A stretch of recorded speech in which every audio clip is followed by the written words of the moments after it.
Sir, ಈಗ ಉತ್ತರ ಕರ್ನಾಟಕ ಅಂತ ಬಂದಾಗ ಯಾವಾಗಲೂ ಯಾವುದೇ ಸರ್ಕಾರ ಇದ್ದರೂ ಮಲತಾಯಿ ಧೋರಣೆ. ನಾನು ಕೂಡ ಆ ಭಾಗದಿಂದ ಬಂದಂಥವನು. ಹಾಗಾಗಿ ಅಭಿವೃದ್ಧಿ ಇಲ್ಲ, ರಾಜಕಾರಣಿಗಳು ಉದ್ಧಾರ ಆಗ್ತಾ ಇದ್ದಾರೆ, ಜನಸಾಮಾನ್ಯರು ಹೆಂಗಿದಾರೋ ಹಾಗೆ ಇದ್ದಾರೆ ಅಂತೇಳಿ. ಹಾಗಾಗಿ ಪ್ರತ್ಯೇಕ ರಾಜ್ಯ ಆಗಬೇಕಂತ ಅದರ ಅವಶ್ಯಕತೆ ಇಲ್ಲ. ಯಾಕೆ ನಮ್ಮಲ್ಲಿ ಎಮ್ ಎಲ್ ಎಗಳು ಆಗೋದಿಲ್ಲ, ನಮ್ಮಲ್ಲಿ ಅವ್ರ ಮಂತ್ರಿ ಆಗೋದಿಲ್ಲ, ನಲ್ಲಿ ಅಭಿವೃದ್ಧಿ ಮಾಡೋದಿಲ್ಲ, ಮಾಡಿದ್ದಾರಲ್ಲ. ಈ ಕೃಷ್ಣ ಮೇಲ್ದಂಡೆ ಯೋಜನೆ ಮಾಡೋದ್ರಿಂದ ಎಷ್ಟು ಜನಕ್ಕೆ ಸಹಾಯ ಆಯಿತು? ನಿಜ. ಮಾಡಿಲ್ಲ, ನಲ್ಲಿ ಅಭಿವೃದ್ಧಿ ಮಾಡಿಲ್ಲ. ಭಾಳ ಕಡಿಮೆ ಮಾಡಿ. ಇವತ್ತು ನಮಗೆ ಸವದತ್ತಿ ಎಲ್ಲಮ್ಮಗ ಎಷ್ಟೋ ಜನ ಅಲ್ಲಿ ಭಕ್ತರು ಬರ್ತಾರೆ, ಅಲ್ಲಿ ಅವಕಾಶ ಇರಲಿಲ್ಲ. 100-200 ಕೋಟಿ ರೂಪಾಯಿ ಖರ್ಚು ಮಾಡಿ ಎಲ್ಲ ಡೆವಲಪ್ಮೆಂಟ್ ಮಾಡೋಕತ್ತಿಲ್ಲ. ಎಚ್ ಕೆ ಪಾಲ್ ಸಾಹೇಬ್ರು ಇವತ್ತು ಆ ಖಾತೆ ವಹಿಸ್ಕೊಂಡಿದ್ದಾರೆ. ಎಚ್ ಕೆ ಪಾಲ್ ನೀರಾವರಿ ಮಂತ್ರಿದಾಗ ನಮ್ಮಲ್ಲಿ ಘಟಪ್ರಭಾ ರೈಟ್ ಬ್ಯಾಂಕ್ ಎಲ್ಲ ಇವತ್ತು ಅಭಿವೃದ್ಧಿ ಹೊಂದಲಿಲ್ಲ. ನಮ್ಮಲ್ಲಿ ಸಮರ್ಥರದಾರೆ, ಕೆಲಸ ಮಾಡ್ತಾರೆ. ಇವತ್ತು ಎಂ ಬಿ ಪಾಟೀಲ್ ಸಾಹೇಬ್ರು ಮಾಡ್ತಾಯಿದ್ದಾರೆ. ಸುಮ್ಮನೆ ಯಾವುದೊಂದು ಭಾವನೆ ಹರಡೋದ್ರಲ್ಲಿ ಅರ್ಥ ಇಲ್ಲ. ಡೆವಲಪ್ಮೆಂಟ್ ವರ್ಕ್ ಆಗ್ತಾಯಿದೆ. ಎಸ್ ಸರ್, ನಂದು ಇನ್ನೊಂದು ಪ್ರಶ್ನೆ ಸರ್. ಇದು ನನ್ನ ವೈಯಕ್ತಿಕ ಅಂತ ಅಂದ್ಕೊಳ್ಳಿ, ನೀವು ಹಾಸ್ಯಾಸ್ಪದ ಅನಿಸ್ಬೋದು, ಬಟ್ ಮಧ್ಯಪ್ರಿಯರು ಸರ್. ನಾನು ಕುಡುಕರು ಅಂತ ಯೂಸ್ ಮಾಡಲ್ಲ, ಮಧ್ಯಪ್ರಿಯರು ಅಂತ ಹೇಳ್ತೀನಿ. ಅವರು ಬೆಳಗಾವಿ ದೇಶದಲ್ಲಿದ್ದಾಗ ಹೋರಾಟ ಮಾಡಿದ್ರು ಸರ್. ಅವರೂ ಕೆಲವೊಂದಿಷ್ಟು ಬೇಡಿಕೆಗಳಿದ್ದಾವೆ. ಹಾಗಾಗಿ ನೀವು ಇದನ್ನು ಹೇಗೆ ಗಂಭೀರವಾಗಿ ತೆಗೆದುಕೊಳ್ತೀರಾ ಅಂತ ಮಧ್ಯಪ್ರಿಯರ ಬೇಡಿಕೆ? ಇಲ್ಲ, ಅಲ್ಲಿ ಮದ್ಯಪ್ರಿಯರು ಅನ್ನೋಕ್ಕಿಂತಲೂ ಈ ಮದ್ಯ ಸೇವನೆ ಹಾನಿಕರ, ದೇಹಕ್ಕೆ ಹಾನಿಕರ. ಅವ್ರು ಡಿಮಾಂಡ್ ಇರ್ತಕ್ಕಂಥದ್ದೇನು ತಪ್ಪೇನಲ್ಲ. ಆದರೆ ಅತಿರೇಕವಾಗಿ ಕುಡಿಬಾರ್ದು ಅನ್ನೋದನ್ನೇ ನಾವು ಹೇಳ್ತೇವೆ. ನೀವು ಮುಂಜಾನಿಂದ ಕುಡಿಕೋತ ಹೋದರೆ ಸರಿ ಅದಕ್ಕೆ ಬರುತ್ತೆ. ದಟ್ಸ್ ನಾಟ್ ಗುಡ್, ಒಳ್ಳೆಯದಲ್ಲ ಇದು. ನಮ್ಮ ರಾಜಸ್ವ ಬರುತ್ತೆ ಅಂತೇಳಿ ನಾವು ಪ್ರೋತ್ಸಾಹ ಕೊಡ್ತಕ್ಕಂಥ ಕೆಲಸ ಮಾಡ್ತಕ್ಕಂಥ ಇದನ್ನು ಬಂದ್ ಮಾಡಬೇಕು.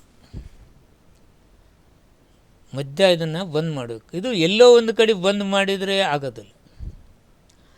ದೇಶವೇ, ಈ ದೇಶದ ಪ್ರಧಾನಿಗಳು ತೀರ್ಮಾನ ತೆಗೆದುಕೊಳ್ಬೇಕು, ಮದ್ಯವನ್ನು ಬಂದ್ ಮಾಡ್ತೇನೆ ಅಂತೇಳಿ. ನೋಡಿ, ಗುಜರಾತಲ್ಲಿ ಬಂದ್ ಹೈ, ಬಹುತ್ ಮಿಲ್ತಾ ಹೈ. ನಾನು ಕೇಳಿದೆ, ಬಂದಿದೆಯಲ್ಲ ಪತ್ತೆ, ಬಹುತ್ ಮಿಲ್ತಾ ಹೈ ಸರ್, ಕಿರಾಣಿ ಅಂಗಡಿ ಕೇಳಿ, ಇಲ್ಲಿ ಕೇಳಿ ಸಿಗುತ್ತೆ ಅಂತ ಹೇಳಿದರು. ಬಿಹಾರದಲ್ಲಿ ಬಂದಾಗಿದೆ, ಅಲ್ಲಿನೂ ನಡೀತಾನೆ ಇದೆ. ದೇಶವ್ಯಾಪಿ ಇದನ್ನು ಬಂದ್ ಮಾಡಿದರೆ ಮೋದಿ ಸಾಹೇಬರು ನಾನೊಂದು ಅಭಿನಂದನೆ ಸಲ್ಲಿಸ್ತೇನೆ. ಎಸ್ ಸರ್, ಏನು ನನ್ನ ಕೊನೆಯ ಒಂದು ಚುಟುಕು ಪ್ರಶ್ನೆ. ಈ ಅಬಕಾರಿ ಇಲಾಖೆ ನಿಮಗೆ ಸಂತೃಪ್ತಿಯನ್ನು ತಂದಿದೆಯಾ? ಮತ್ತು 2028ಕ್ಕೆ ಮುಧೋಳ ಶಾಸಕರಾಗಿ ತಾವೇ ಮತ್ತೆ ಬರ್ತೀರಾ? ಜನರಿಗೆ ಯಾವ ಕೊನೆಯ ಒಂದು ಭರವಸೆ ಕೊಡ್ತೀರಿ? ನಾನು ಅಬಕಾರಿ ಇಲಾಖೆ ವಹಿಸ್ಕೊಂಡ ನಂತರ ರಾಜಸ್ವದ ಬಗ್ಗೆ ಗಮನ ಕೊಟ್ಟೆ. ಈ ಕಳ್ಳಬಟ್ಟಿಯನ್ನು ತಡೆಗಟ್ಟತಕ್ಕಂಥದ್ದು ಮಾಡಿದ್ದೀವಿ. ಗಾಂಜಾ ಮತ್ತೊಂದು ಡ್ರಗ್ಸ್ ಬಗ್ಗೆ ಏನೇನು ಸಾಧ್ಯ ಇತ್ತು ಅಷ್ಟು ಸುಧಾರಣೆ, ಅಂದರೆ ಕಂಟ್ರೋಲ್ ಮಾಡೋಕ್ಕೆ ಏನೇನು ಸಾಧ್ಯ ಇತ್ತು ಅದನ್ನು ನಾನು ಮಾಡಿದ್ದೇನೆ. ಈಗ ರಾಯಚೂರು ಭಾಗದಲ್ಲೆಲ್ಲ CH ಪೌಡ್ರ್ ಹೋಗ್ತಿದೆ, ಅದು ತುಂಬ ಹಾನಿಕರ. ಅದನ್ನು ಬಂದ್ ಮಾಡೋಕ್ಕೆ ನಾನು ಏನೇನು ಸ್ಟೆಪ್ಗಳನ್ನ ಇಟ್ಕೊಂಡಿದ್ದೇನೆ.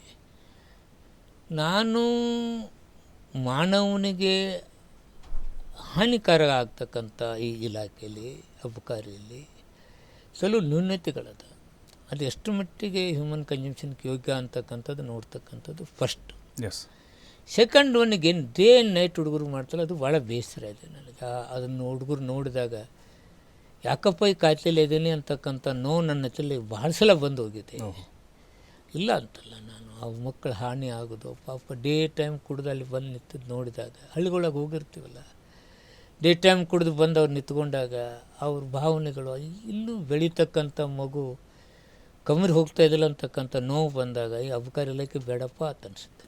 ಕಾಂಗ್ರೆಸ್ ಪಕ್ಷ ತಮಗೆ ಎಲ್ಲವನ್ನು ಕೊಟ್ಟಿದೆ, ನೀವು ಎಷ್ಟು ನಿಷ್ಠರು ಅಂತ ಪಕ್ಷಕ್ಕೆ? ನಾವು ಪಕ್ಷದ ನಿಷ್ಠೆ. ನನ್ನ ಜೀವ ಇರೋರಿಗೆ ಇದೇ ಪಕ್ಷದಾಗ ಇರ್ತೇನೆ, ಇನ್ನೊಂದು ಪಕ್ಷಕ್ಕೆ ಹೋಗೋದಿಲ್ಲ. ಎಸ್. ನಾನು ಕಾಂಗ್ರೆಸ್ ಲಾಯಲ್. ಯಾಕಂದರೆ ಅಲ್ಲಿ ಸಾಮಾಜಿಕ ನ್ಯಾಯ ಇದೆ.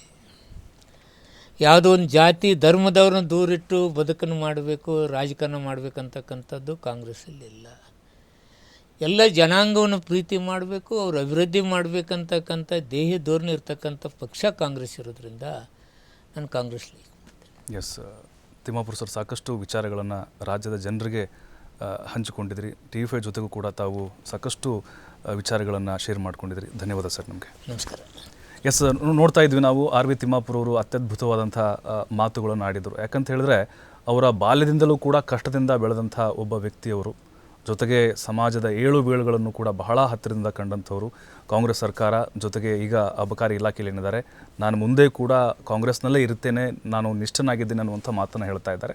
ಹಾಗಾಗಿ ಮುಧೋಳ ಜನರು ವಿಶೇಷವಾಗಿ ನೆಕ್ಸ್ಟು ನಮಗೆ ಅವರೇ ಬೇಕು ಅನ್ನುವಂಥ ಅಭಿಪ್ರಾಯಗಳನ್ನು ವ್ಯಕ್ತಪಡಿಸ್ತಾ ಇದ್ದಾರೆ. ಹಾಗಾಗಿ ಇನ್ನೂ ಹೆಚ್ಚಿನ ಸೇವೆಯನ್ನು ಮಾಡುವಂಥ ಅವಕಾಶಗಳು ಅವರಿಗೆ ಪಕ್ಷದಲ್ಲಿ ಸಿಗಲಿ ಅನ್ನುವಂಥ ಆಶಯ ನಮ್ಮದು.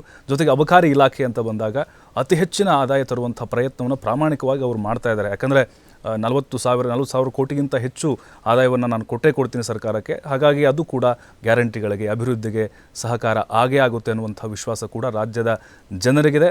ಒಳ್ಳೆಯದಾಗಲಿ ತಿಮ್ಮಾಪುರ್ ಸರ್ಗೆ.